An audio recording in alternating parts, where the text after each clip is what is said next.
So we're here with two of the guys from Abhorrent Decimation at Tech Fest. You just ripped it up on the second stage. How do you think the show went, first of all? It was really good fun. Yeah, you know, had a nice time. It was very, very warm. Yep. The lights were pretty bright. Yeah, all good stuff. We had a few minor technical glitches on the stage, but other than that, totally fine. First time I nearly tripped over someone. I apologise. Yeah, tripped over. I felt really guilty immediately. Big old flip of foot in the way, turned around, nearly went over, but it was fine. Remained composed as normal, true professional. We got there in the end. Yeah. Okay, so you guys aren't sticking around for the rest of the festival. You're straight off on tour after this. Not so much a tour as such. Let's refer to it as a mini tour. We've got a show in Brighton tomorrow. But yeah, we're staying tonight. We'll see the whole day out. We've got a hotel. We'll chill and then head back down south to play another one in our sort of, it's like a hometown show for us. So yeah, do that. And then just back to work on Monday. Yeah, for Archie. And back to the office on Monday. Yeah. So you got any more dates lined up after that? Yeah, we got a few coming up. We got right, here we go. We got a couple in October. We're doing like a little bit of a Halloween stint. Still deciding on costumes. We're doing a show in Reading. That's on the 28th, and we're doing a show in York on the 30th of October. We're playing a show on the 27th of August in London at the Unicorn. That's like a SummerSlam thing that you know, one of our pals puts on, all wrestling themes. Quite good fun, you know. Whatever, can't say I'm particularly into it myself, but yeah, but all good fun. And but yeah, we got a few bits and pieces dotted around, but other than that, we're, you know, keeping it simple for the rest of the year now. Okay, so yeah, here at Tech Fest there's kind of a lot of variety within the music. Even though you're defined to tech music, there's a fair amount of variety. You probably consider yourselves one of the closest things to like a traditional death metal band here. I'd say so, yeah. So how do you think the response went down from the crowd? I've watched the crowd watching other bands today who probably more suitable to the lineup, and they didn't really do much. You know, there wasn't like, I don't think this is the sort of gig where you pit. You know, like, you know, because we're more like trying to get Walls of Deaths going and pits, and today looked like more of an observatory sort of gig. You know, people like to watch what's going on, nod along, and there's crowd participation. We had the chanting, hands up, and people came after the show to see us and say, you know, how great it was and everything. But it was really good. It was just we all, like, you know, the guy who puts the festival on had always sort of pitched us as a wild card, because we would have either gone down like a sack of poo-poo, or it would have been great. And I think it was great. I think everyone's stuck in the room, you know. So normally you can tell. It was a decent crowd. Yeah, it was pretty packed in there, and people stuck around. So I think we went down all right, didn't you? Yeah, it was nice to sort of look out and see everyone seemed reasonably happy. Like, people were smiling. No one looked like they wanted to die. So I guess that's a positive thing. Yeah. Okay, so you released Miasmic Mutation about a year ago? Yeah, last September, yeah. So over the past year, what kind of feedback you've been getting from that? Has it been positive response? Without sounding like a complete tool, it was a pretty critically acclaimed record. We did pretty well. A lot of the press got behind it and really enjoyed it. The feedback from media was great. Don't think we actually got many bad reviews. Sales have been fantastic. Touring has been a pleasure. The turnouts are getting better and better every time. So I'd say all in all it was a pretty good success of a record for us, yeah.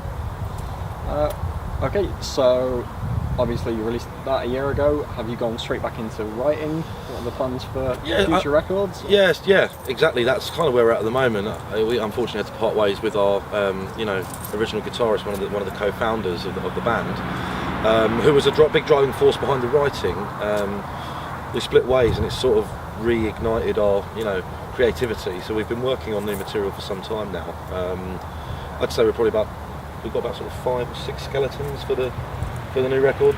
Ideas, you know, things to work from. So yeah, we're doing that. Obviously we had to get our asses in gear because we got signed to Prosthetic Records in January, which was phenomenal. So yeah, we're just cracking on, really. Archer's taking a load of that, you know. This wee man, he's done a load of it. Just been smashing through. So yeah. So do you have any idea of a release date maybe for the next album? Yeah, I mean the label, they need a considerable amount of time. When I say that, 3-4 months to promote a record. You know, it's very different to putting out a DIY release because we can dictate everything. But they need a certain amount of time, you know, to promote it, to ensure, you know, pre-sales are healthy and everything's going well. So I think we're going to try and get the record to the label before the end of the year. Okay. We're hoping for December, and I imagine they'll probably put it out in spring, April or something like that. But a lot of it's about positioning it around the correct tours and things like that as well. So it might turn out we don't get decent touring opportunities until the summer or something, and then we have to postpone for a bit. But we'll live with that. Well, I was going to say, can we expect a tour to come alongside the release? Or? Oh yeah, dude. I mean, we're doing a couple of tours beforehand as well. We're going out in January. We're doing a European tour. Can't say with who or what because it's rubbish like that. But then, there'll be loads of touring on the next record. We have to. It's kind of somewhere we fell short on Miasmic. Not for want of trying. I just don't think we all wanted more to get out as much as possible. And most people probably would have been happy with the amount of touring we did, but it just simply wasn't enough. So we really want to go hard when the next one comes out. Okay. So, as we said before, you're probably closer to more of a traditional death metal band than a lot of the bands here. So, who would you consider as your main influences on your writing? Influence is a hard one. I mean, Archer can talk more about the newer stuff because he's been such a heavyweight in that process. But on the older stuff, it was sort of born from ignorance. Is that the right word? Because a lot of us we couldn't find a way to agree on influences. We all brought something different to it. And like I said before, Dave was such a big part of the writing process, and he was actually more into traditional, older types of metal, not necessarily death metal. Right. And then we collaborated on quite a lot of the stuff. And my sort of knowledge of modern death metal is kind of how we sort of spat it all up and chucked it out. I mean, Dave always used to reference Exorder as quite a big part of his influence.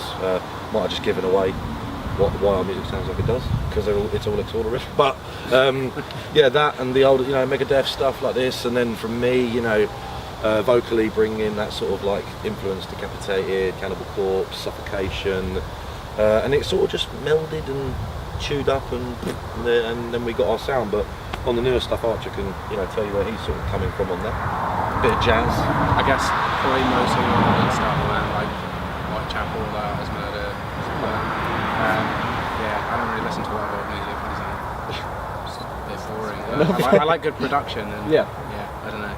Yeah, just more modern things, I guess. Something a bit more melodic than what we've been doing before. Yeah, big time. Yeah. Hopefully not too much like anything else, but obviously everyone says that, don't they? It's just a standard thing that's so different from everyone else. I think one of the big things we struck off with Miasmic and taking Dave's sort of his standpoint on sort of more classical metal and mine on the modern, you're always going to get that sort of clinical formulated music. We're big, always have been, on drumming in verses, chorus, structures, memorable hooks. And I think actually on the new stuff we're just going to go even more extreme on that, more memorable moments, more standout parts, trying different things that you wouldn't necessarily expect us to try. I think we're sort of, when this new record comes out, we're fully expecting it to be totally different to the last record. Just because it inherently would, with Dave not being with us anymore and us sort of moving on a new path, it's going to sound different. But I'm hoping the vocals and the drumming style will sort of keep it coherent with our back catalogue. But I guess we'll bloody see, won't we? Yes, indeed we will. So not a total shift in genres, but not potty. Nothing. I don't think anyone will be like, this is a joke. Yeah. I think they'll just be like, without sounding cliche, an evolution of the sound. Do you know what I mean? Yeah. It will still have the same basic elements in it. Yeah. But it's not going to be like a Taylor Swift album or anything. Wouldn't say no. Unfortunately. I'll give it a go. Yeah. with the third album. Yeah, there's always time in there. Always time. Never say never. And then the next one after that, Earth, Wind and Fire, bit of Force MDs, something like that. Teddy Pendergrass. All good. Okay, and finally, a question we've been asking every band that we've interviewed over the weekend. If you could go on tour with one band, any genre, any era even, who would you pick? Who's your dream slot? You have a stab first. Don't really know any bands. Vile is Murder? Yeah, let's go for that. I already said that, didn't I? So you can that's use it easy. again. Yeah, perfect. I think if we were touring Miasmic, I'd love to go out with someone like Cannibal Corpse or Suffocation. Yeah.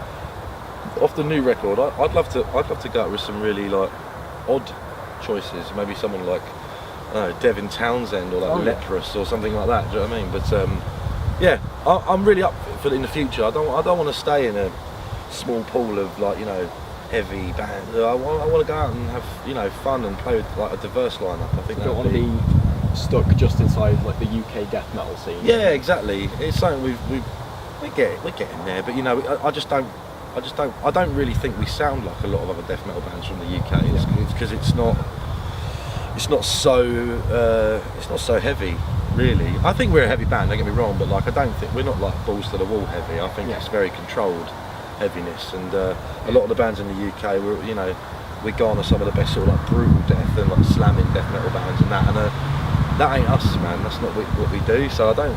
Yeah. You need to get a little bit of that hoppiness in there. Yeah, man. Bit of singing. I won't. Just some tambourine.